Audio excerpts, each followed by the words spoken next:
Hello everyone, I am Anirudh Kumar Shukla and welcome to my YouTube channel IQ Study. Guys, today we are going to discuss some important multiple choice questions which are related to chapter Biomolecules. This is 12th standard chemistry. तो guys आज हम लोग class 12th की जो second book है chemistry की second book में हम लोग चैप्टर बायोमॉलिक्यूल को खूब अच्छे से पढ़ चुके हैं। चैप्टर फिनिश हो चुका है। उस चैप्टर में मैं आपके लिए कुछ इम्पॉर्टेंट मल्टीपल चॉइस क्वेश्चंस मैं आपके लिए लाया हुआ हूँ। इस क्वेश्चन को हम लोग स्टार्ट करते हैं और ये क्वेश्चंस किस किस एग्ज़ाम में पूछा गया है वो आप देखते रहिएगा।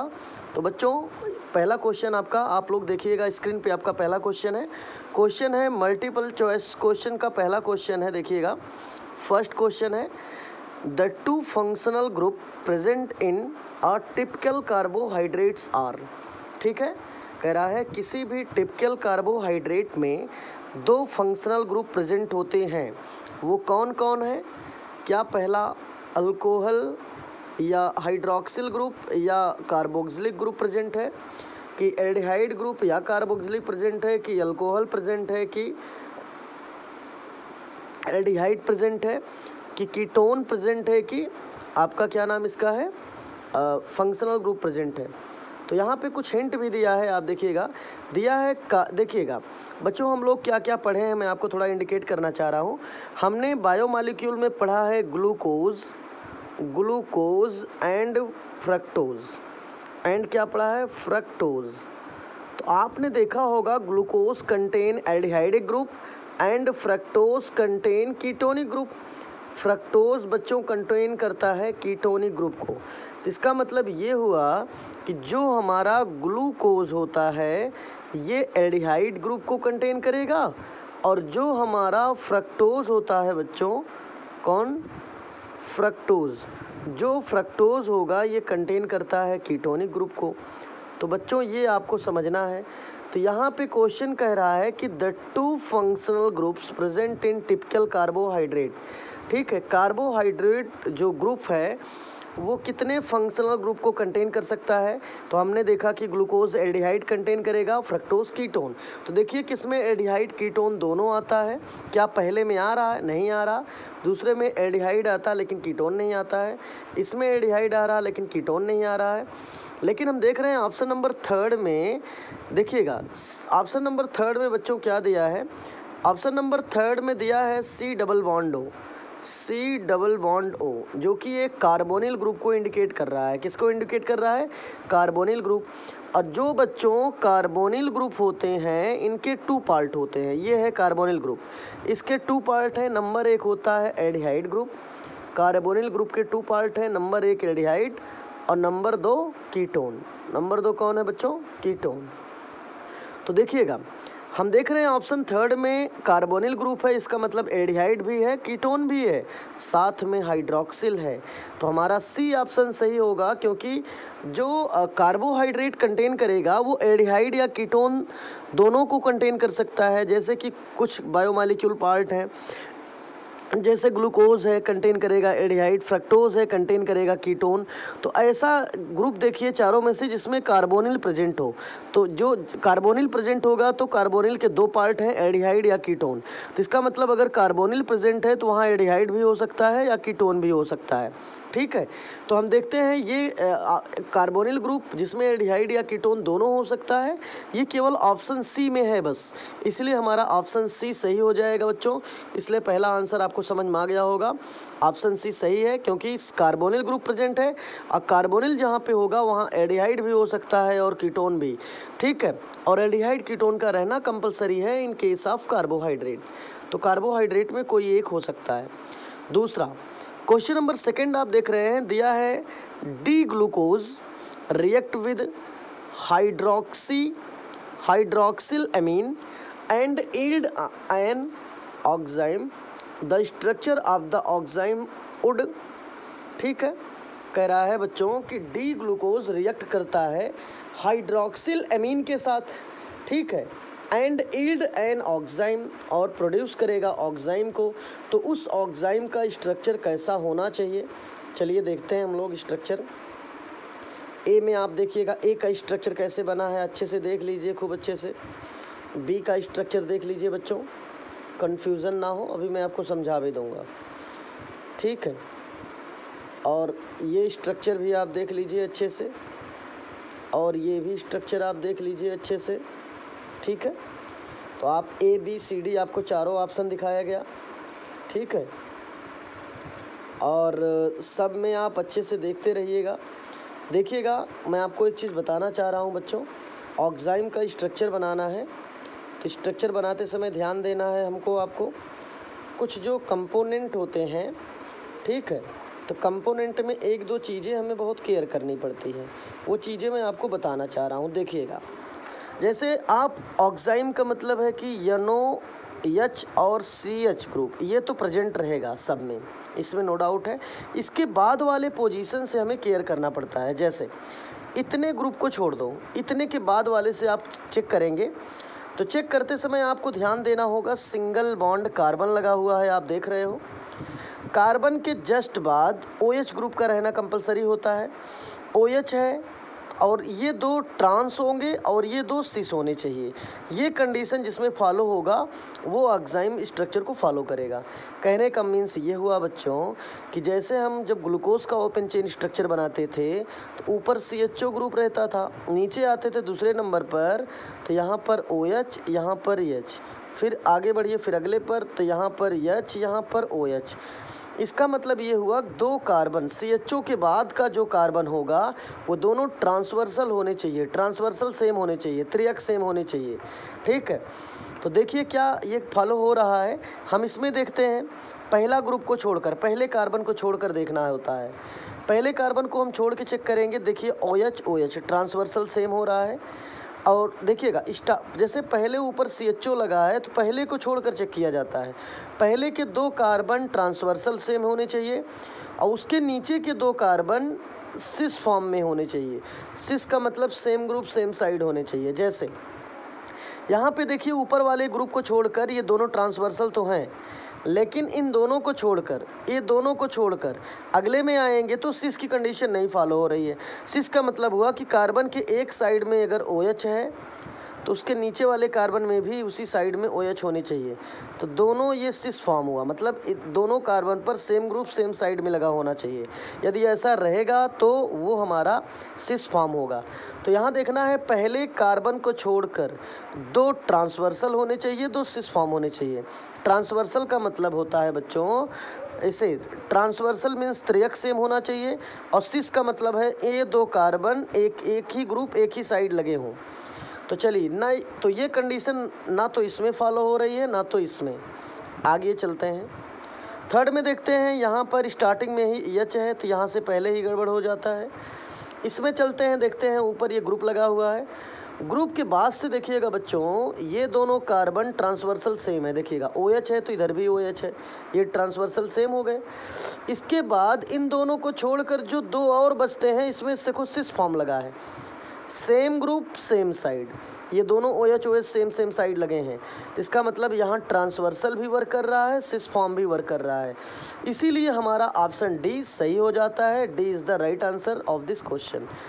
बच्चों ये समझ में आ गया होगा। क्वेश्चन नंबर थर्ड पे चलते हैं। क्वेश्चन नंबर थर्ड है, number of chiral carbon atom in beta D plus glucose is. कह रहा है कि number of chiral carbon, chiral क्या होता है बच्चों, कार्बन की चारों वैलेंसी डिफरेंट ग्रुप से लगी हों, डिफरेंट ग्रुप से।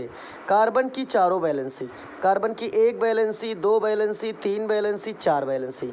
तो कार्बन की चारों वैलेंसी डिफरेंट ग्रुप से लगी हो तो कंडीशन होती है कायरल की। ठीक है, अब समझ में आ रहा है कायरल क्या है। कायरल मीन्स होता है, कायरल कार्बन मीन्स ऐसा कार्बन जिसकी चारों वैलेंसी को इंग्लिश में बोलेंगे टेट्रा वैलेंसी। कार्बन की टेट्रा वैलेंसी सेम ग्रुप से नहीं लगा हो। कार्बन की जो कार्बन है बीच में इसकी टेट्रा वैलेंसी, देखिएगा ये कार्बन है, इसकी टेट्रा वैलेंसी सेम ग्रुप से ना हो, डिफरेंट ग्रुप से। A B C D मतलब कार्बन की चारों वैलेंसी डिफरेंट ग्रुप से लगी हो, इसे बोलते हैं कायरल कंडीशन। तो बच्चों क्वेश्चन है number of chiral carbon atom in beta D glucose. Beta D glucose में कितने कायरल कार्बन होंगे? तो बच्चों पहले ऑप्शन में है 5 होंगे कि 6 होंगे कि डी होंगे कि डी में मतलब 4 होंगे कि 3 होंगे। तो बच्चों ध्यान दीजिएगा कार्बन की में कितने कायरल कार्बन हैं, तो बात समझिएगा। सही से देखा जाए जब हम ग्लूकोज का स्ट्रक्चर बनाते हैं बच्चों, तो आप लोग खूब अच्छे से देखा करिए। ग्लूकोज का स्ट्रक्चर कुछ ऐसे बनता है, ध्यान से देखिएगा, ऐसे ऐसे ऐसे ऐसे। नंबरिंग करते हैं हम यहाँ से नंबरिंग करेंगे 1 2 3 4 5। तो यहाँ पे थोड़ा ध्यान दीजिएगा ग्लूकोज के स्ट्रक्चर में बच्चों। ऊपर क्या है? ऊपर अगर H है तो इधर OH है, इधर H है तो इधर OH है, अंदर में OH है तो यहाँ H है, यहाँ H है तो यहाँ OH है। लेकिन जो 5th नंबर ऊपर है, ऊपर लगा है CH2OH। तो क्वेश्चन पूछ लिया है कितने कायरल कंडीशन इसमें होंगे। कायरल का मतलब कितने कार्बन ऐसे हैं जिनकी वैलेंसी डिफरेंट है। तो नंबरिंग करेंगे हम आफ्टर ऑक्सीजन, ऑक्सीजन के बाद। नंबर 1 पे देखो 1 कार्बन, तो देखो ये भी अलग, ये भी अलग, ये भी अलग, ये भी अलग, मतलब यहाँ कार्बन कायरल है, चारों वैलेंसी डिफरेंट ग्रुप से लगी हुई है। दूसरे नंबर कार्बन पे देखो तो यहाँ भी 1, इधर 2, इधर 3 और इधर 4, इधर भी चारों साइड डिफरेंट है।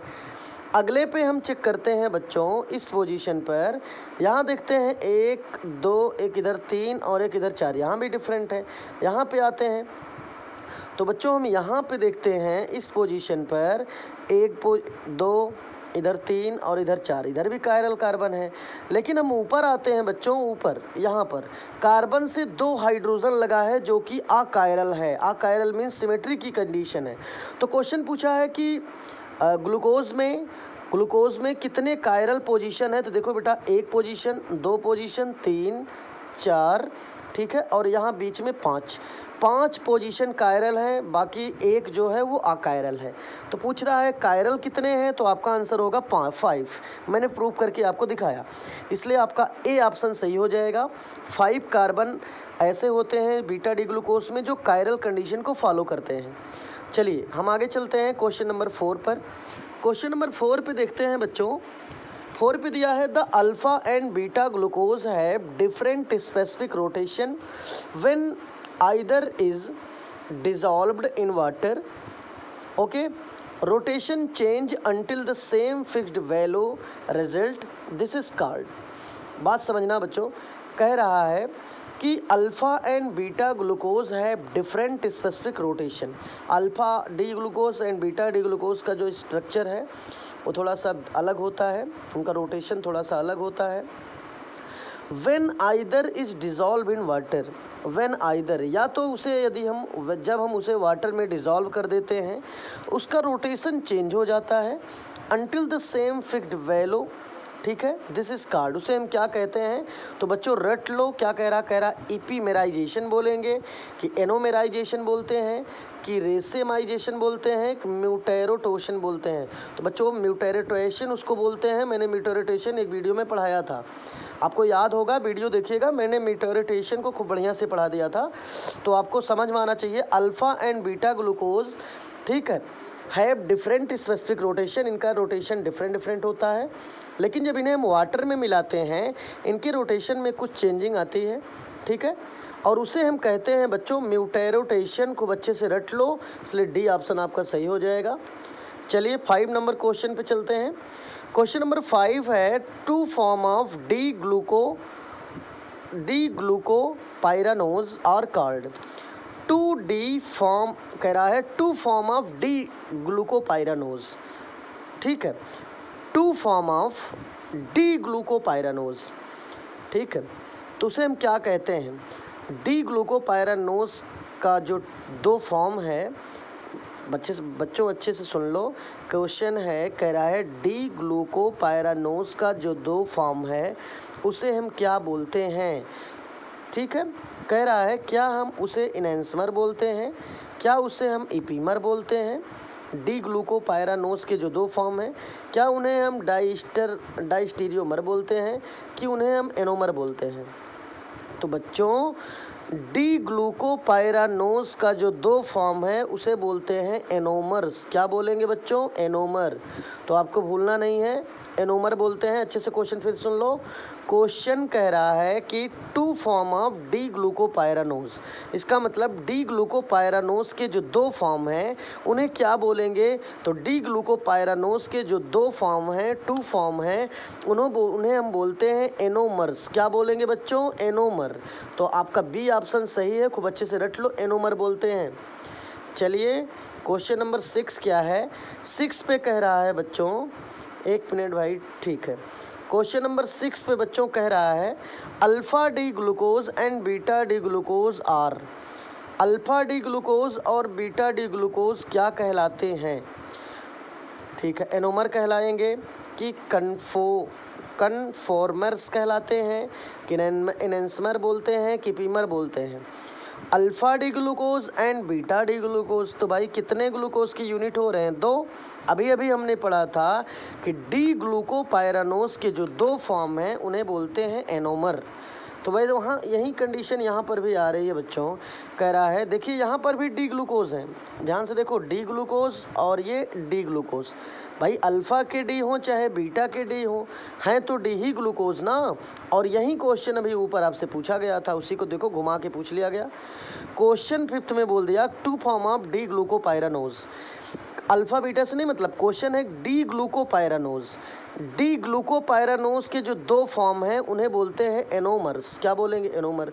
वही क्वेश्चन नीचे घुमा के पूछ लिया है। और ये क्वेश्चन AI आप देख रहे हैं बच्चों, AI PMT 2000 और AI EEE में 2008 में पूछा गया है। बहुत इंपॉर्टेंट क्वेश्चन है और जितना मैं बता रहा हूँ सारे इंपॉर्टेंट है। आपको साइड में देखो कितनी बार बोर्ड में आया है, आपको दिख रहा है कितनी बार जो तैयारी के क्वेश्चन में पूछा गया आपको अच्छे से दिख रहा है।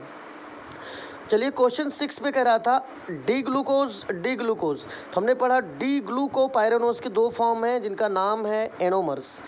ठीक है, तो यहाँ पर ही 2 ही फॉर्म का जिक्र कर रहा है, एक अल्फ़ा डी और एक बीटा डी। ये भी डी ग्लूकोपाइरानोज के ही 2 फॉर्म हैं।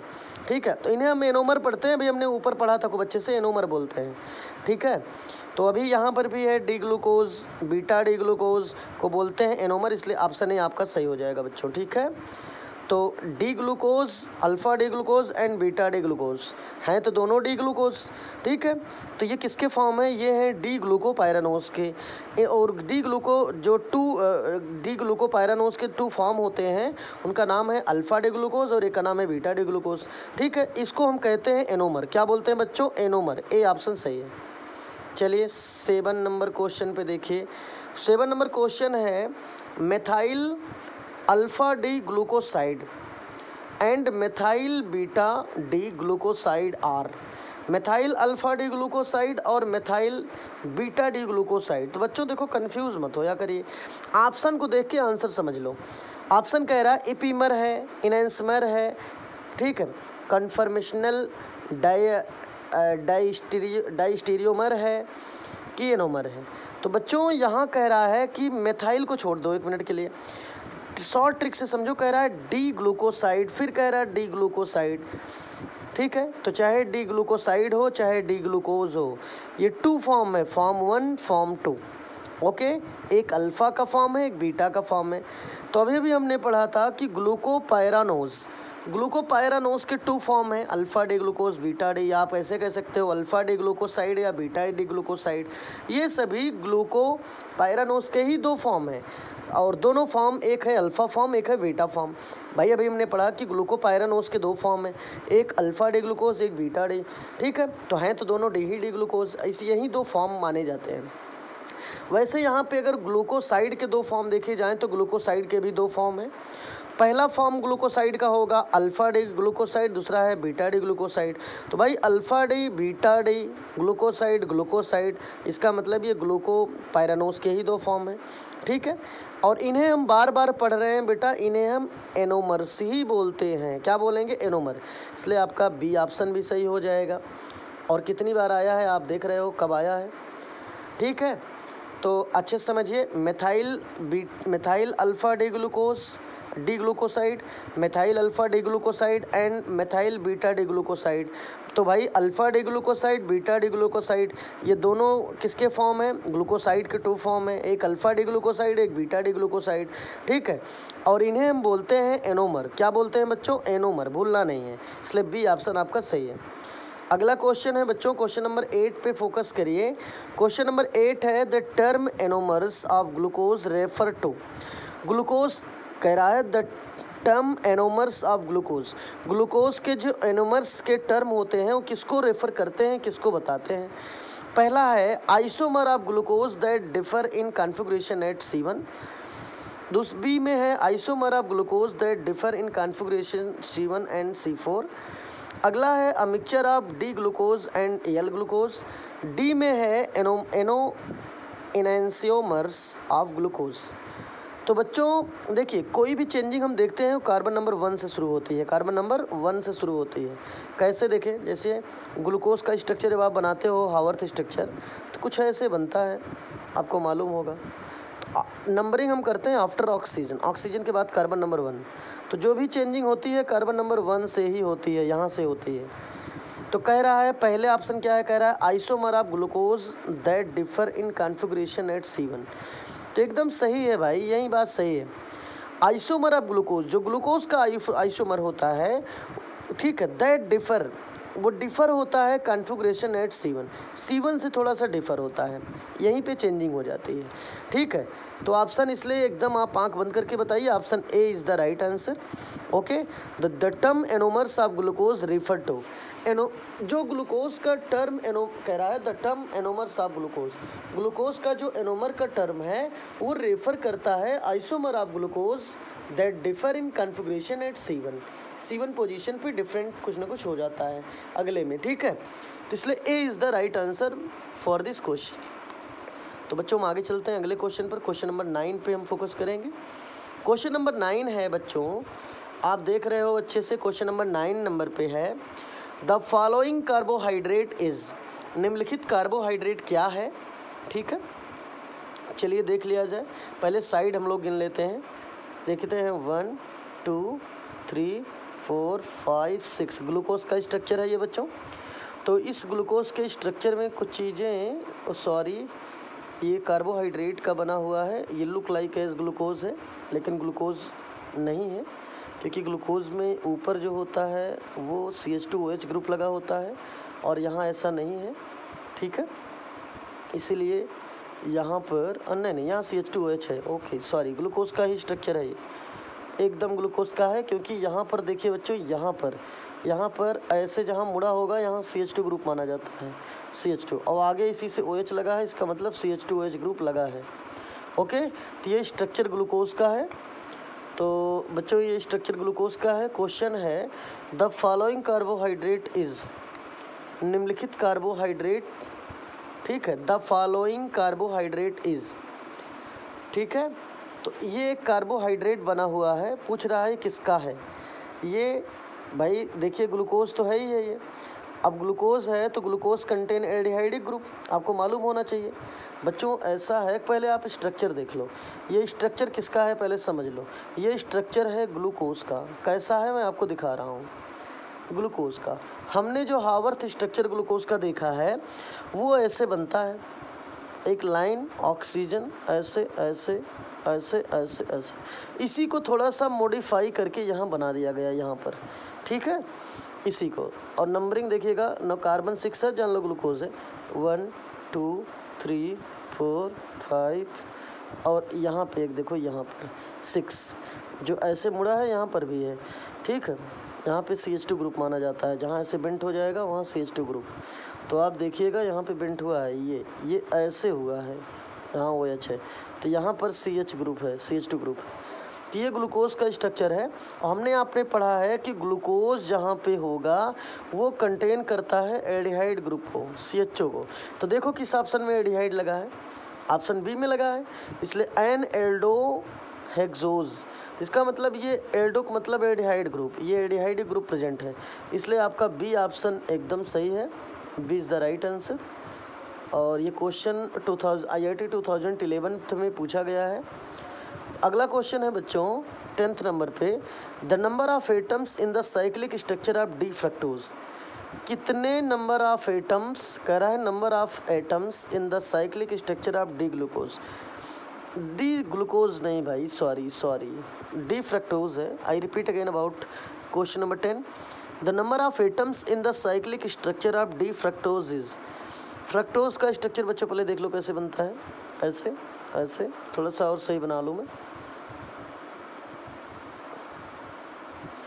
एकदम ऐसे बनता है बच्चों, ठीक है, स्ट्रक्चर ऐसे बनता है। तो देखो कार्बन कितने हैं, ऐसे लगा होगा, एक यहाँ पे शुरुआत होगा, 1 2 3 4 5, ठीक है। तो साइक्लिक में 5 कार्बन आते हैं भाई, 1 2 3 4 5, ठीक है। और यहाँ कोई ग्रुप है तो एक यहाँ 6, ठीक है। लेकिन साइक्लिक में कितने आ रहे हैं, 1 2 3 4, ध्यान दीजिएगा। तो यहाँ पे क्वेश्चन क्या कह रहा है, the number of atom in cyclic structure D, D में कितने एटम आएंगे। तो टोटल एटम देखिए साइक्लिक स्ट्रक्चर में कितने एटम आ रहे हैं, चलो काउंटिंग कर ले हम लोग बेटा। देखो भाई साइक्लिक स्ट्रक्चर फ्रक्टोज का कैसे बनेगा, ऑक्सीजन ऐसे ऐसे ऐसे ऐसे। अब चलिए इस साइक्लिक में देखो कितने एटम हैं टोटल, जल्दी जल्दी काउंट कराओ। एक तो ऑक्सीजन हो गया, एक कार्बन 2, एक कार्बन 3, एक कार्बन 4, एक कार्बन 5, टोटल 5 आ रहे हैं साइक्लिक में। देखो किस ऑप्शन में 5 है, तो भाई 5 जो है वो किस ऑप्शन में है बच्चों, देख लो ए में है 5, क्योंकि साइक्लिक स्ट्रक्चर जब हम डी फ्रक्टोज का बनाएंगे तो 5 एटम आएंगे। कैसे आएंगे एक बार फिर से आप देख लो, देखिएगा बच्चों। सबसे नंबर पे ऑक्सीजन है तो एक आगे एटम ऑक्सीजन हो गया, 2 कार्बन 3 कार्बन 4 कार्बन 5 कार्बन, तो 5 एटम आ रहे हैं साइक्लिक स्ट्रक्चर के अंदर में, ठीक है, साइक्लिक स्ट्रक्चर बनाते समय। तो वही कह रहा है number of atoms in the cyclic structure of D fructose, तो आंसर होगा 5, इसलिए A is the right answer. चलिए क्वेश्चन नंबर 11 को देखिए, which of the following does not give a red precipitate with Fehling solution.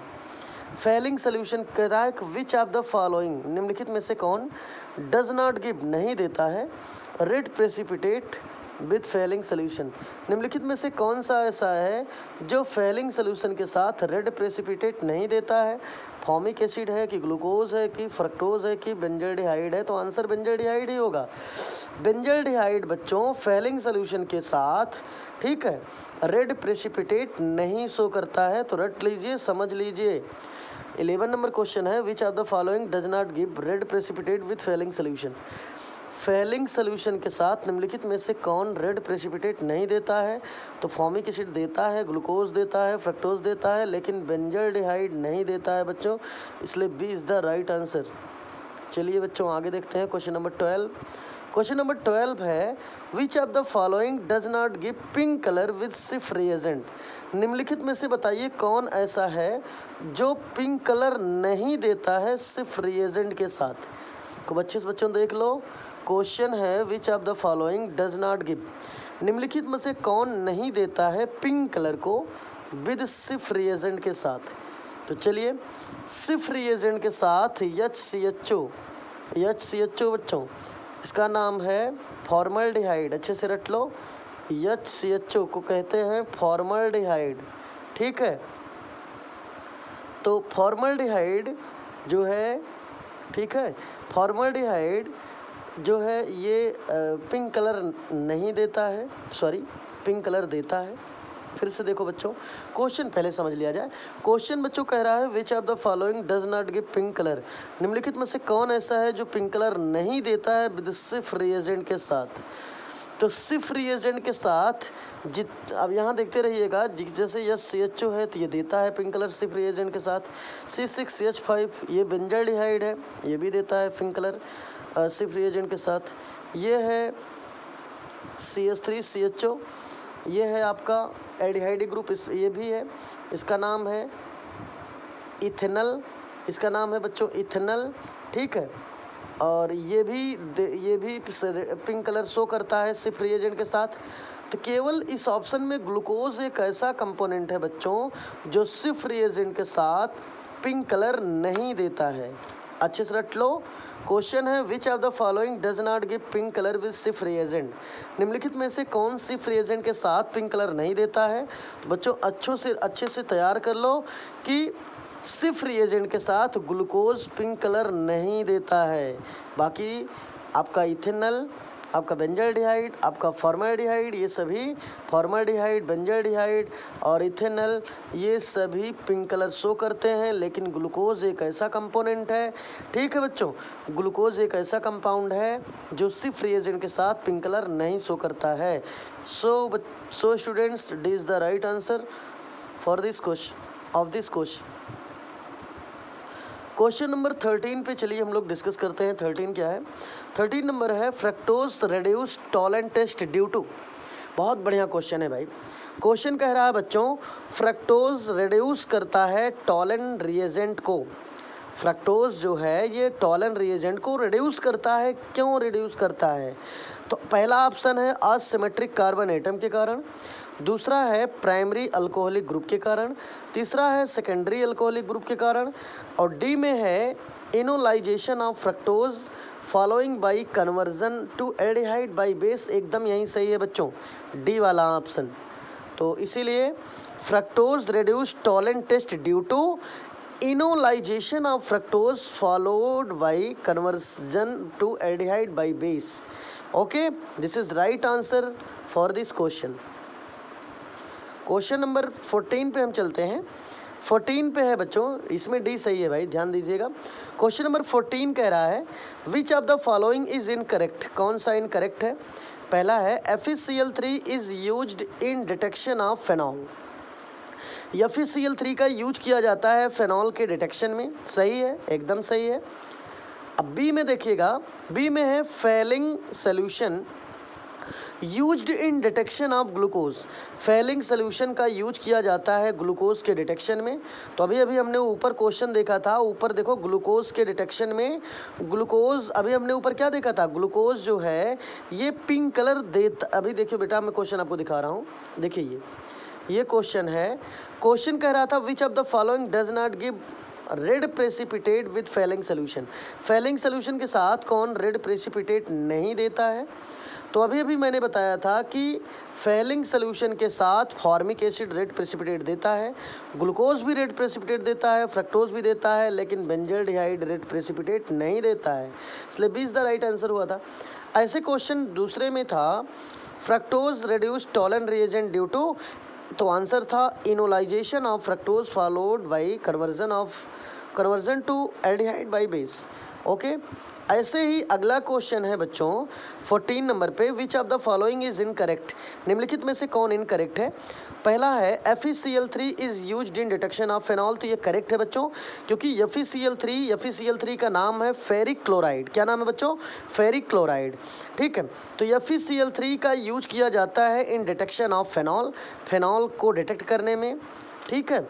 अगला है Fehling solution used in detection of glucose. हमने अभी ऊपर देखा था, फेलिंग सोल्यूशन का यूज ग्लूकोज के डिटेक्शन में किया जाता है, और ग्लूकोज के डिटेक्शन में किया जाता है, और ग्लूकोज देता है रेड कलर। कैसा कलर देता है? Red precipitate. तो अगला क्वेश्चन है बच्चों, कह रहा है कि Tollens reagent is used in detection of unsaturated. एकदम सही है बच्चों, टॉलन रिएजेंट का, एक मिनट क्या कह रहा है इसको समझ लिया जाए। कह रहा है Tollens reagent is used in detection of unsaturation. यहाँ पे थोड़ा गलत हो जाएगा। टॉलन रिएजेंट का यूज किया जाता है डिटेक्शन ऑफ एल्डिहाइड। किसमें? Detection of aldehyde. तो टॉलन टेस्ट का यूज हम लोग करते हैं बच्चों डिटेक्शन ऑफ एल्डिहाइड के डिटेक्शन में, ठीक है। लेकिन क्वेश्चन कह रहा है कि क्या टॉलन रिएजेंट का used in detection of unsaturation में किया जाता है? तो ऐसी कोई बात नहीं है बच्चों, टॉलन रिएजेंट का यूज अनसैचुरेटेड कंपाउंड को ही डिटेक्ट करने में नहीं किया जाता है, और काफ़ी कंपोनेंट को डिटेक्ट करने में किया जाता है। इसलिए सी आपका थोड़ा सा गलत हो रहा है। डी में हम लोग चलते हैं। डी में क्या कह रहा है? डी में कह रहा है NaSCO3 का नाम है बच्चों सोडियम हाइड्रोजन सल्फाइड, या एक नाम और है sodium by sulphite, is used in detection of carbonyl compound. क्या सोडियम बाई सल्फाइड का यूज कार्बोनिल कंपाउंड के डिटेक्शन में किया जाता है? तो सही है बच्चों, सोडियम बाईसल्फाइड या सोडियम हाइड्रोजन सल्फाइड का यूज्ड कार्बोनिल कंपाउंड के डिटेक्शन में किया जाता है। तो इसमें पहला भी सही निकला, दूसरा भी सही निकला और डी भी सही निकल रहा है। सी थोड़ा गलत लग रहा है तो इसलिए सी यहाँ पे रॉन्ग है बच्चों, सी यहाँ पे रॉन्ग है। और क्वेश्चन में पूछा है कि कौन सा इनकरेक्ट है, इसलिए सी ऑप्शन आपका इनकरेक्ट है, क्योंकि टॉलन रिएजेंट का यूज्ड केवल अनसैचुरेटेड के लिए ही नहीं किया जाता है। ओके, तो आपका option C is right answer और सी यहाँ पे इनकरेक्ट है। ओके, तो चलिए बच्चों आगे चलते हैं क्वेश्चन नंबर 15 पे। क्वेश्चन नंबर 15 पे देखते हैं हम लोग। क्वेश्चन नंबर 15 पे है reduction of glucose with NaBH4 give. यदि ग्लूकोज का रिडक्शन NaBH4 के साथ कराया जाए तो कह रहा है बच्चों कि सॉर्बिटल बनेगा, कि मैनिटॉल बनेगा, कि अनहेक्सेन बनेगा, कि बोथ A एंड B बनेगा। थोड़ा हिंट दिया है यहाँ पे बच्चों, कह रहा है कि द CHO ग्रुप, CHO का मतलब aldehyde group, is converted to single bond CH2OH, the resulting compound is known as क्या दिया है, सॉर्बिटल। बहुत बढ़िया बताया है बच्चों। कह रहा है कि ये हमारा एल्डिहाइड ग्रुप है। Aldehyde group is converted to CH2OH group. जब एल्डिहाइड ग्रुप कन्वर्ट करता है किसी भी कंपाउंड को CH2OH ग्रुप के फॉर्म में, द रिजल्टिंग कंपाउंड, जो रिजल्टिंग कंपाउंड बनता है उसी को कहते हैं सॉर्बिटल। ठीक है, और आगे कह रहा है reduction of mannose is similar to manner by gives mannitol. तो यहाँ पे कह रहा है बच्चों कि जब कभी भी एल्डिहाइड ग्रुप कन्वर्ट करेगा CH2OH ग्रुप को, तो इसी के बाद जब कभी भी एल्डिहाइड ग्रुप ना बच्चों फिर से देखो, एल्डिहाइड ग्रुप को कहते हैं CHO ग्रुप। तो CHO का मतलब एल्डिहाइड ग्रुप कन्वर्ट करता है CH2OH ग्रुप में, किसी भी कंपाउंड को एल्डिहाइड ग्रुप कन्वर्ट करता है CH2OH ग्रुप के फॉर्म में, तो जो रिजल्ट कंपाउंड बनता है उसी को कहते हैं सॉर्बिटॉल। क्वेश्चन भी यही पूछ रहा है बच्चों। क्वेश्चन भी कह रहा है reduction of glucose with NaBH4। तो ग्लूकोज का रिडक्शन NaBH4 के साथ अगर कराएंगे तो ग्लूकोज, पहली बात तो समझ लो बच्चों कि ग्लूकोज में कौन सा केमिकल ग्रुप प्रेजेंट है, तो आपका आंसर होगा सर CHO ग्रुप प्रेजेंट है। रट लो बच्चों, glucose contain aldehydic group and fructose contain ketonic group. तो जब ग्लूकोज एल्डिहाइड ग्रुप को कंटेन करेगा तो ये कन्वर्ट करेगा CH2OH के फॉर्म में, और जो CH2OH है जब वो प्रोडक्ट बनाएगा तो बनाएगा सॉर्बिटॉल। ठीक है, इसलिए आपको समझ में आ जाना चाहिए, ए आपका राइट आंसर होगा। नाउ अब हम चलते हैं बच्चों क्वेश्चन नंबर 16 के ऊपर। क्वेश्चन 16 कह रहा है how many molecules of phenylhydrazine, ठीक है, react with 1 molecule of glucose to yield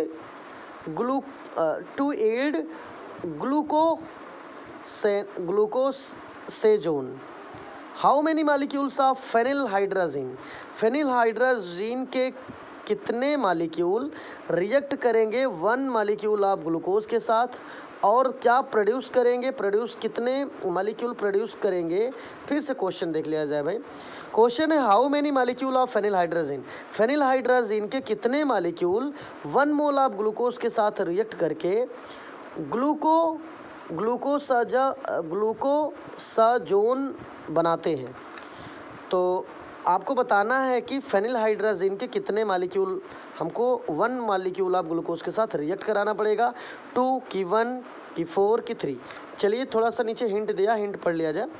hint दिया है बच्चों 1 molecule each of glucose and fructose react with 3 molecule of phenylhydrazine. बहुत बढ़िया समझाया है हिंट में। कह रहा है कि 1 मॉलिक्यूल ईच ऑफ ग्लूकोज का प्रत्येक मॉलिक्यूल एंड फ्रक्टोज का, चाहे ग्लूकोज का हो चाहे फ्रक्टोज का हो। बच्चों ये कह रहा है कि 1 molecule of glucose and fructose, glucose का 1 मॉलिक्यूल हो या फ्रक्टोज का 1 मॉलिक्यूल हो, ठीक है, वो रिएक्ट करता है 3 मॉलिक्यूल ऑफ फेनिलहाइड्राजीन के साथ। ठीक है बच्चों, फिर से सुनो, कह रहा है कि 1 मॉलिक्यूल ऑफ ग्लूकोज ले लीजिए, चाहे आप 1 मॉलिक्यूल ऑफ फ्रक्टोज ले लीजिए, एक लेना है दोनों में से, चाहे आप 1 मॉलिक्यूल ऑफ ग्लूकोज लीजिए, चाहे 1 मॉलिक्यूल ऑफ फ्रक्टोज लीजिए। ठीक है, तो यदि आप 1 मालिक्यूल आप ग्लूकोज लेंगे या आप ग्लूकोज नहीं लेते हैं तो 1 मालिक्यूल ऑफ फ्रक्टोज ले लीजिए और उसका रिएक्शन कराइए 3 मालिक्यूल ऑफ फेनिलहाइड्राजीन के साथ। आपको पहले से ही कह रहा है कि 1 मालिक्यूल ऑफ ग्लूकोज का 1 मालिक्यूल हो चाहे फ्रक्टोज का 1 मालिक्यूल हो, वो रिएक्ट करेगा 3 मालिक्यूल ऑफ फेनिलहाइड्राजीन के साथ and to form same compound known as glucosazone और वहीं बना देगा ग्लूकोसाजोन, या अगर फ्रक्टोज होगा तो बनाएगा फ्रक्टोसाजोन। तो बच्चों समझ में आ गया होगा अच्छे से। आपका आंसर कितना होगा 3, क्योंकि 1 मालिक्यूल ऑफ ग्लूकोज हो चाहे 1 मालिक्यूल ऑफ फ्रक्टोज हो, उसके लिए हमें 3 मालिक्यूल ऑफ फेनिलहाइड्राजीन की नीड पड़ेगी। इसलिए बच्चों B is the right answer. Okay, B सही है 3। चलिए क्वेश्चन नंबर हम देखते हैं 17 पर। 17 नंबर क्वेश्चन पे है which of the following compound can be detected by Molisch test. वाह भाई, कह रहा है which of the following compound can be detected by Molisch test. कह रहा है निम्नलिखित में से कौन से कंपाउंड ऐसे हैं जिनको हम मोलिस टेस्ट के द्वारा डिटेक्ट करेंगे। तो चलिए, तो मोलिस टेस्ट क्या है पहले देख ही लिया जाए। मोलिस टेस्ट होता क्या है, हिंट में देखिए, this is a general test. Molisch test एक जनरल टेस्ट है फॉर कार्बोहाइड्रेट के डिटेक्शन के लिए। बच्चों फिर से देखिए, मोलिस टेस्ट क्या होता है। कह रहा है कि Molisch test is a general test for carbohydrates. Few drop of Molisch reagent होता क्या है बच्चों, मोलिस रिएजेंट क्या है, alcoholic solution of alpha naphthol. ठीक है, मोलिस रिएजेंट होता क्या है बच्चों, मोलिस रिएजेंट एक अल्कोहलिक सोल्यूशन होता है अल्फा नेफ्थॉल का। ठीक है, तो अल्फा नेफ्थॉल का एक अल्कोहलिक सोल्यूशन ही कहलाता है मोलिस रिएजेंट। ठीक है, तो बच्चों फिर से मैं रिपीट कर रहा हूँ, मोलिस टेस्ट देखिएगा। मोलिस टेस्ट कैसे हम चेक करते हैं, कैसे हम जानते हैं। तो Molisch test is a general test for carbohydrates. Few drop of Molisch reagent. अब मोलिस रिएजेंट होता क्या है, मैंने अभी बताया आपको कि मोलिस रिएजेंट एक अल्फ़ा नेफ्थॉल का अल्कोहलिक सोल्यूशन होता है, उसको हम ऐड करेंगे to small amount of substance in about 1 ml of water. ठीक है, 1 ml वाटर में हम लोग उसको ऐड करेंगे। About 1 ml of concentrated sulphuric acid is added. उसमें 1 ml हम कंसनट्रेट सल्फ्यूरिक एसिड भी ऐड करेंगे, बहुत ध्यान देकर carefully. Along the side of the test tube formation of a violet ring at the junction of 2 layer indicates the presence of carbohydrate के presence में। तो बच्चों ये बताना ये चाह रहा है कि जो मोलिस टेस्ट होता है बच्चों, जो मोलिस टेस्ट होता है यह एक जनरल टेस्ट होता है फॉर डिटेक्शन ऑफ कार्बोहाइड्रेट को डिटेक्ट करने के लिए। कह रहा है कि few drop of Molisch reagent का कुछ ड्रॉप को हम मिलाते हैं small amount of substance in 1 ml of water. 1 ml water में मिलाते हैं हम लोग मोलिस रिएजेंट को। अब मोलिस रिएजेंट एक अल्कोहलिक सोल्यूशन होता है अल्फ़ा नेफ्थॉल का। इसके बाद बेटा उसमें हम 1 ml मिलाते हैं कंसनट्रेट सल्फ्यूरिक एसिड। ठीक है, carefully the side of the test tube. ठीक है, along the side of the test tube. आगे कह रहा है फॉर्मेशन ऑफ इसके बाद फॉर्मेशन होता है वायलेट रिंग। एक वायलेट रिंग का फॉर्मेशन होता है eight the junction of 2 layer indicate, और वहाँ पे 2 लेयर इंडिकेट करता है द प्रेजेंस ऑफ कार्बोहाइड्रेट। वो कार्बोहाइड्रेट की प्रेजेंटेशन को बताता है कि यहाँ कार्बोहाइड्रेट प्रेजेंट है। ओके, तो अब क्वेश्चन आ जाता है कि which of the following compound can be detected by Molisch test. कौन से कंपाउंड को हम मोलिस टेस्ट में डिटेक्ट करेंगे। तो भाई जिसमें कार्बोहाइड्रेट पाया जाएगा उसी को हम मोलिस टेस्ट में डिटेक्ट करेंगे।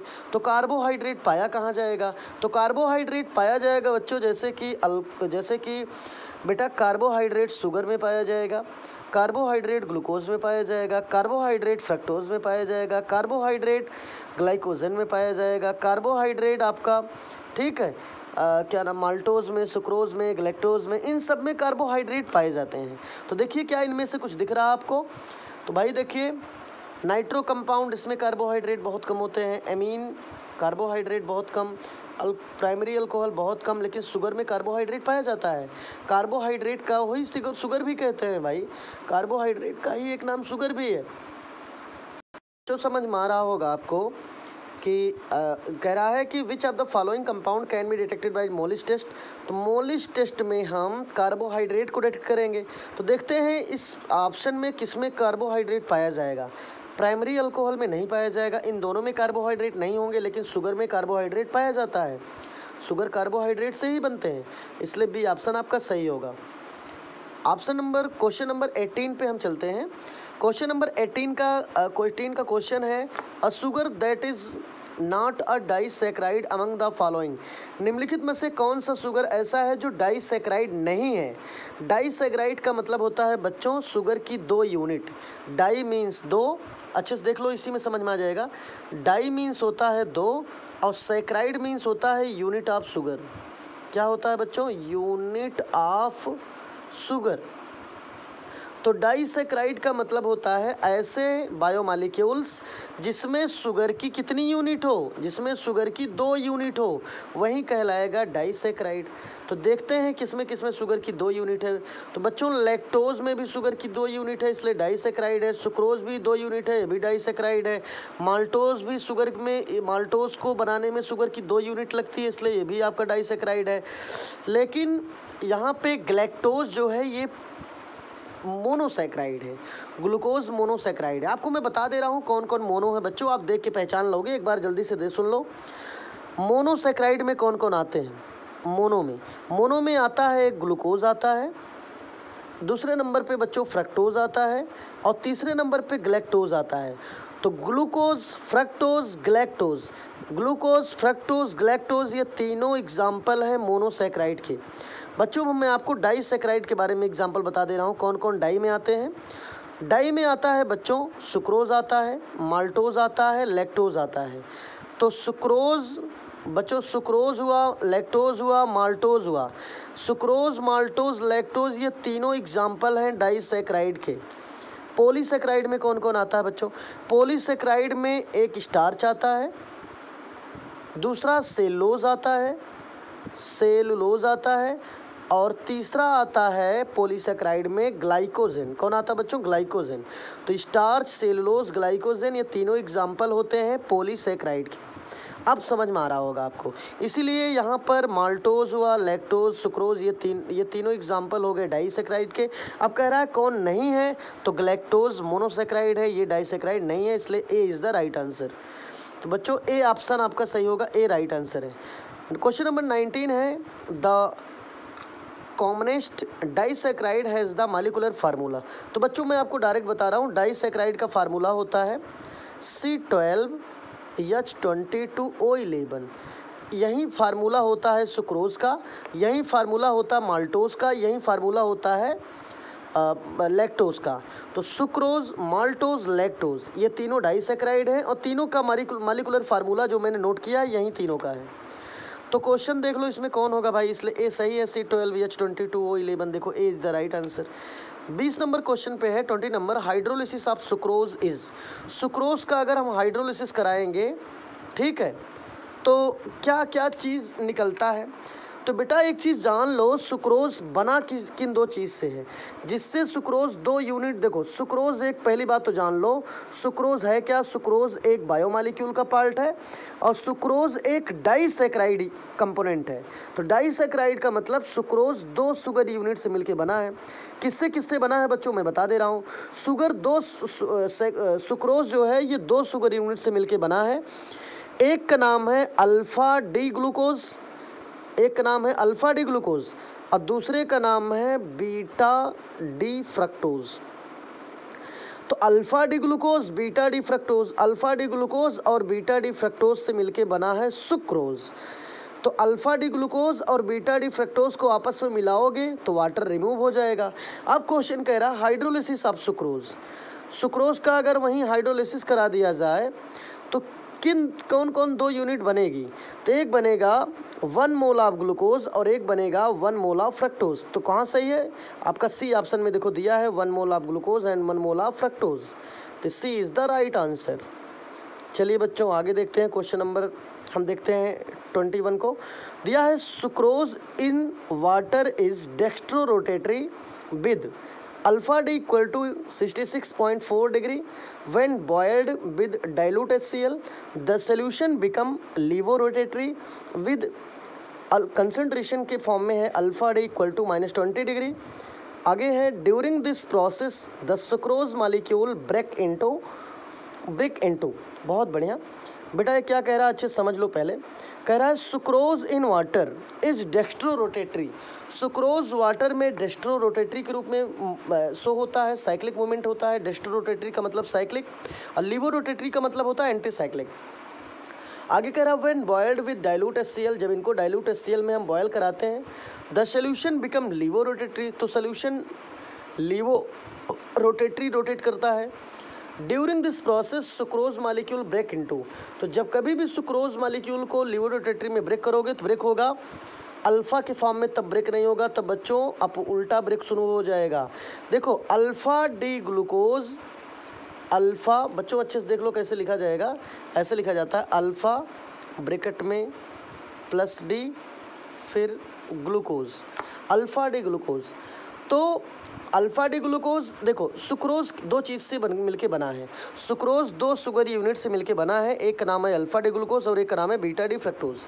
तो बच्चों मैं बता रहा हूँ जब साइक्लिक मूवमेंट होगा तो alpha D glucose beta D fructose, लेकिन जब एंटी साइक्लिक मूव करेगा, एंटी का मतलब लीवो रोटेटरी मूव करेगा, लीवो रोटेटरी मूव करेगा तो वो अल्फ़ा की कंडीशन तब नहीं आएगी। ठीक है, और वहाँ पे आप बता सकते हो वैसे भी नॉर्मल तरीके से आप बता सकते हो कि एक ग्लूकोज बनेगा एक फ्रक्टोज बनेगा, फ्रक्टोज ग्लूकोज दोनों में वैसे भी बनेंगे। ठीक है, तो आप डायरेक्टली बता दो कि एक अल्फ़ा डी ग्लूकोज बनेगा, एक आप कह सकते हो नॉर्मल एकदम सिंपल बता दो सुक्रोज को वाटर मिलाओगे डेक्स्ट्रो रोटेटरी मूव करेगा। लेकिन बाद में अगर लीवो भी रोटेट कर रहा है तो सिंपल तरीके से बता दो कि सुक्रोज 2 ही शुगर यूनिट से मिलके बना है और सुक्रोज जब भी ब्रेक होगा तो 2 शुगर यूनिट अलग अलग हो जाएगी। कौन कौन? एक अल्फ़ा डी ग्लूकोज एक beta D fructose, alpha D glucose beta D fructose. तो देख लो कहाँ पे है अल्फ़ा डी बीटा डी। तो भाई अल्फ़ा सपोज करो ये डी ग्लूकोज है और ये डी फ्रक्टोज है। ठीक है, तो डी ही डी के फॉर्म में ब्रेक होता है, यल फॉर्म नहीं आएगा, इसलिए आपका ए ऑप्शन सही होगा। इसको मान लो अल्फ़ा डी, इसको मान लो बीटा डी। ठीक है, तो बच्चों आपका ए इज़ द राइट आंसर होगा। ए में आप अल्फ़ा लगा लो, अल्फ़ा डी ग्लूकोज हो जाएगा, इसमें भी अल्फ़ा लगा लो, इसका नाम होगा क्या नाम है, इसको ये बीटा बन जाएगा, बीटा डी फ्रक्टोज हो जाएगा। ठीक है, तो अच्छे से समझ लो बेटा, एक होगा अल्फ़ा डी ग्लूकोज एक होगा बीटा डी फ्रक्टोज। तो डी डी दोनों में, इसलिए यहीं सही होगा ए इज़ द राइट आंसर। चलिए क्वेश्चन नंबर 22 पे चलते हैं बच्चों। 22 पे है which one of the following set of monosaccharide form sucrose. बताइए इनमें से कौन सेट सही है जिससे कि 2 शुगर यूनिट से सुक्रोज बनेगा। तो मैं बार बार आपको बता रहा हूँ कि एक अल्फ़ा डी ग्लूकोज और एक बीटा डी फ्रक्टोज से ही सुक्रोज बनता है। देख लो किसमें सही है, देख लो। देखो ए में है अल्फ़ा ग्लूको, ये होगा नहीं। बी में है alpha glucopyranose and alpha D, alpha alpha तो होगा नहीं, एक अल्फ़ा होगा एक बीटा और alpha D glucose beta D fructose. इसमें देखो दिया है अल्फ़ा डी ग्लूकोपायरानोज और इसमें दिया है बीटा डी फ्रक्टोपायरानोज। ठीक है, वैसे इसमें मैं देख रहा हूँ कि ए ऑप्शन और सी ऑप्शन काफ़ी मैच कर रहा है। बीटा तो पहले हो नहीं सकता, ये तो होगा नहीं बेटा। तो इसमें है सही से इसका आंसर है alpha D glucose and beta D fructose, या आप ऐसे कह सकते हो अल्फ़ा डी ग्लूकोपायरानोज या बीटा डी ग्लूकोपायरानोज। तो किस में है भाई, अल्फ़ा डी ग्लूकोपायरानोज इसमें भी है और बीटा डी फ्रक्टोपायरानोज इसमें है। वही चीज़ इसमें भी मैं इसी में देख रहा हूँ alpha D glucopyranose beta D फ्रक्टोपायरानोज। तो अब मैं देख रहा हूँ कि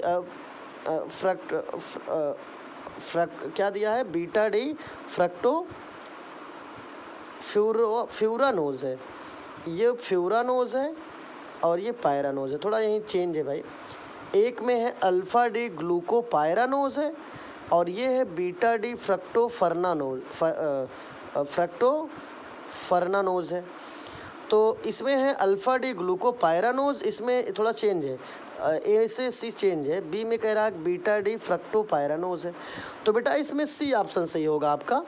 विच क्वेश्चन है which one of the following set of monosaccharide form sucrose.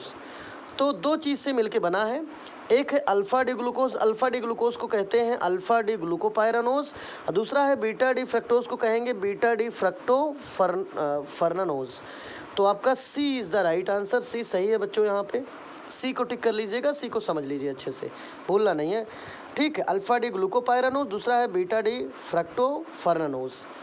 चलिए क्वेश्चन नंबर 13 पे देख लीजिए अच्छे से। 13 पे है when concentrated sulphuric acid is added to water, the latter is charged. Sorry, I repeat again of this question. When concentrated sulfuric acid, ये question है, when concentrated sulfuric acid is added to sugar, the latter is cured and turn black.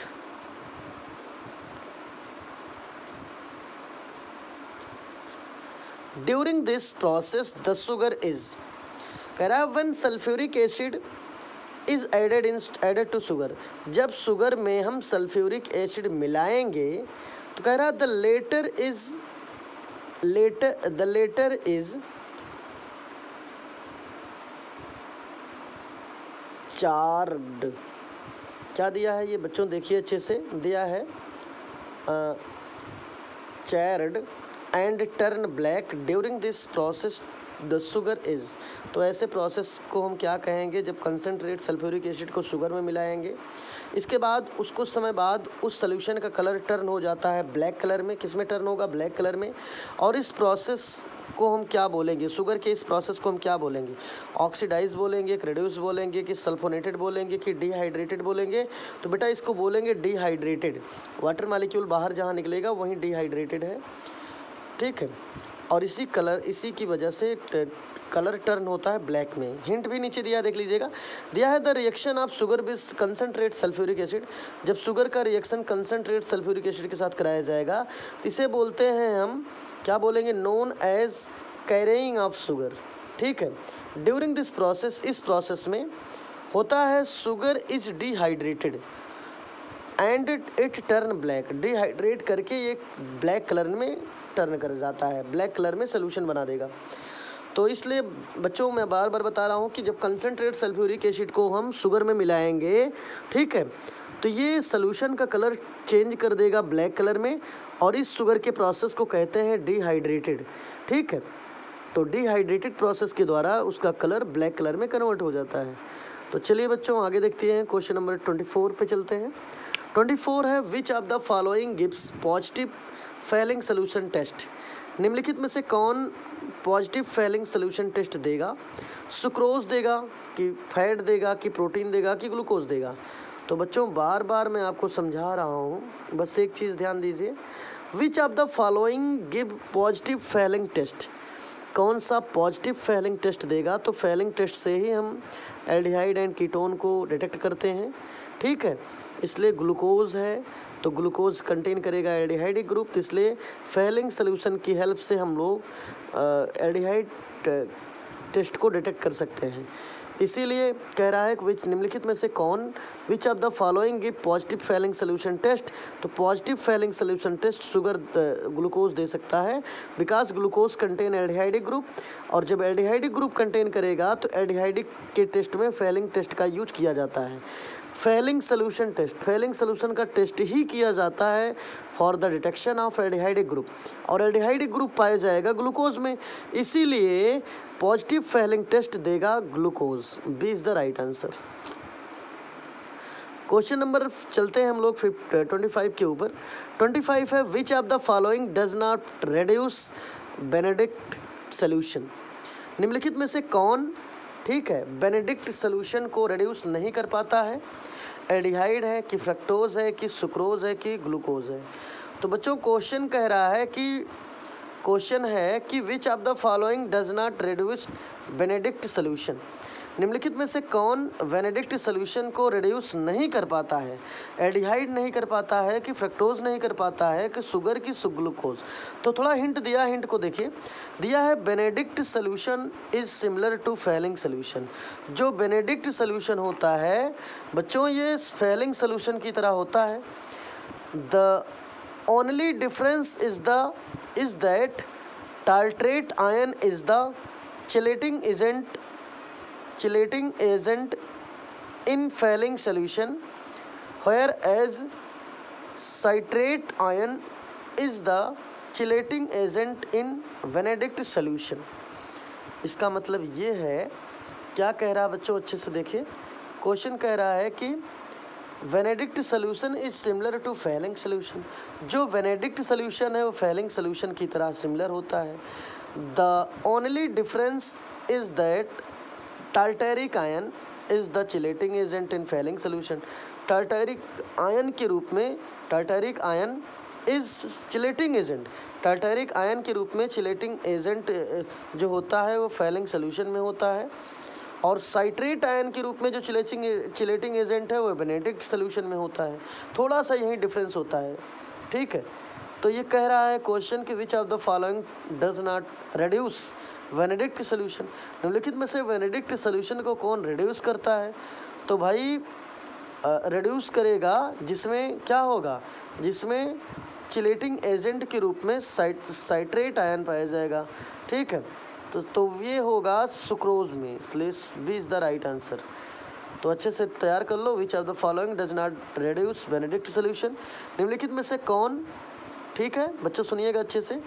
Question कह रहा है, पहले आप अच्छे से एक बार देख लो तब मैं आपको बताऊं, जिससे आपको कन्फ्यूज़न दूर हो जाए। मैं थोड़ा कन्फ्यूज़न दूर करना चाह रहा हूं बच्चों। क्वेश्चन में कह रहा है कि वेनेडिक्ट सोल्यूशन है क्या, पहले समझ लो। वेनेडिक्ट सोल्यूशन जो है ये एक टाइप का फेलिंग सोल्यूशन होता है।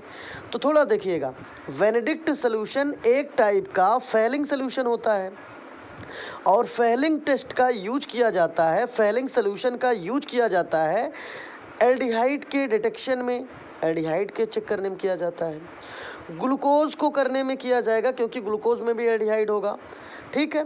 फ्रक्टोज को भी किया जाएगा क्योंकि फ्रक्टोज में कीटोन होगा। वैसे मैं बता रहा हूँ कि जो फेलिंग सोल्यूशन होता है बच्चों, फेलिंग सोल्यूशन का यूज किया जाता है for detection of carbonyl group. ये है कार्बोनिल ग्रुप। अब कार्बोनिल ग्रुप के दो पार्ट हैं, एक एल्डिहाइड है एक कीटोन है। इसका मतलब ये हुआ बच्चों कि फेलिंग सोल्यूशन का यूज किया जाता है for detection of aldehyde and ketone both.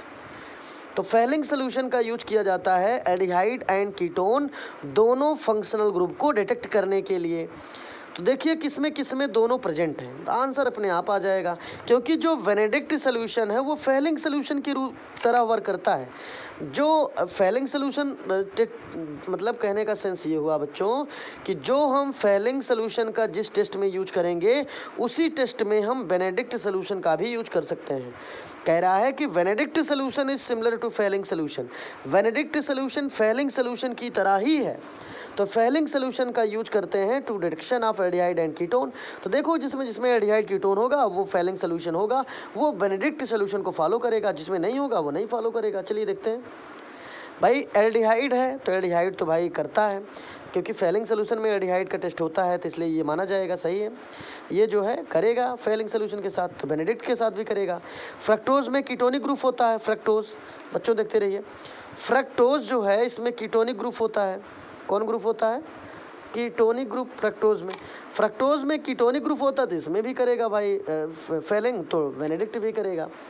अगला मैं देख रहा हूँ कि ग्लूकोज दिया है, glucose contain aldehydic group, glucose aldehyde करेगा तो भाई बेनेडिक्ट भी एल्डिहाइड करेगा। लेकिन सुक्रोज जो है ये फेलिंग सोल्यूशन के साथ टेस्ट नहीं देगा, इसीलिए बेनेडिक्ट भी नहीं देगा। वहीं है which of the following does not reduce Benedict solution. तो सुक्रोज एक ऐसा कंपोनेंट है जो बेनेडिक्ट सोल्यूशन को रिड्यूस नहीं कर पाएगा, इसलिए B is the right answer.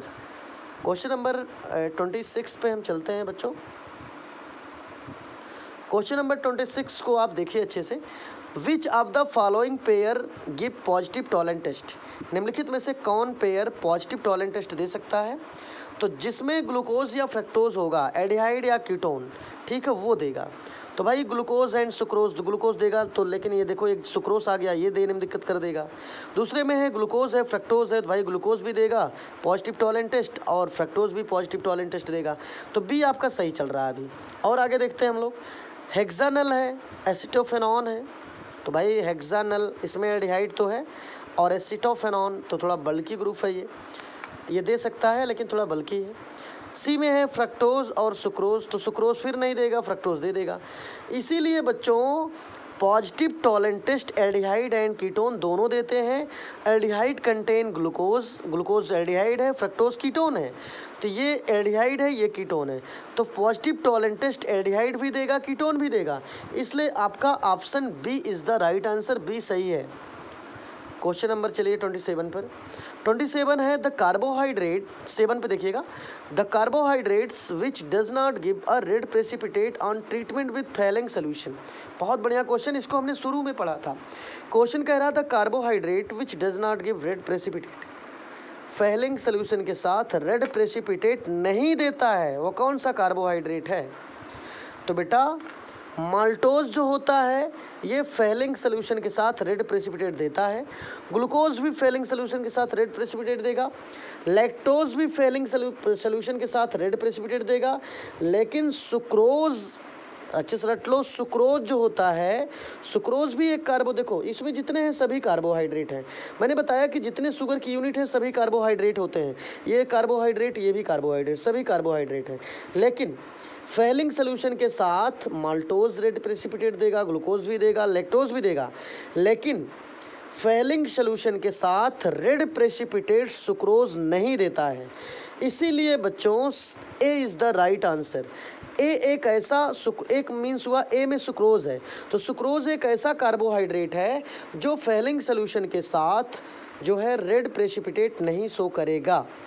Okay, तो अब हम देखते हैं बच्चों क्वेश्चन नंबर 28 पे है the disaccharide present in milk.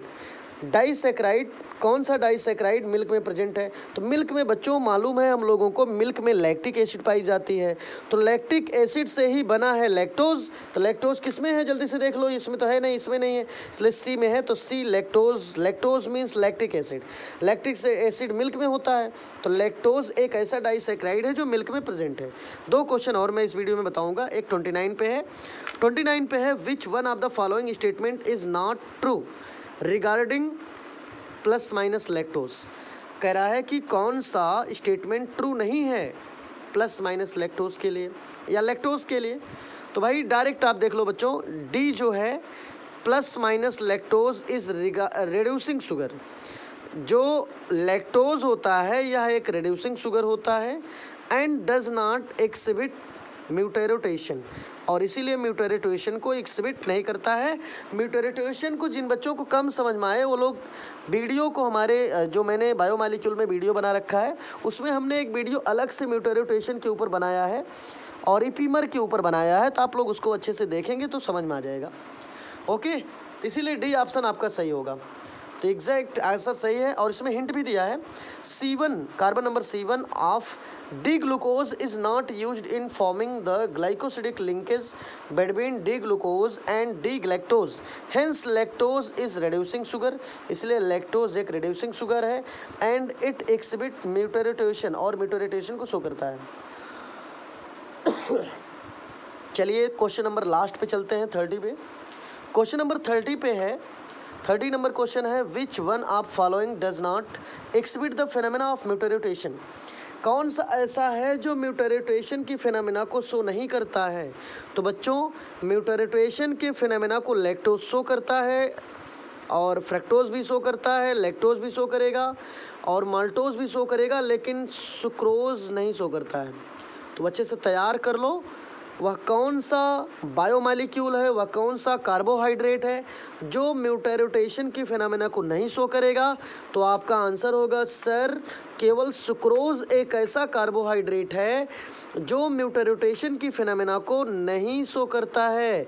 बाकी माल्टोज, फ्रक्टोज, लैक्टोज ये सभी शो करेंगे, लेकिन सुक्रोज म्यूटेरोटेशन की फिनोमेना को शो नहीं करता है। So guys today is enough. Okay, on tomorrow I will meet with you. कल मैं आपके साथ फिर मिलूँगा।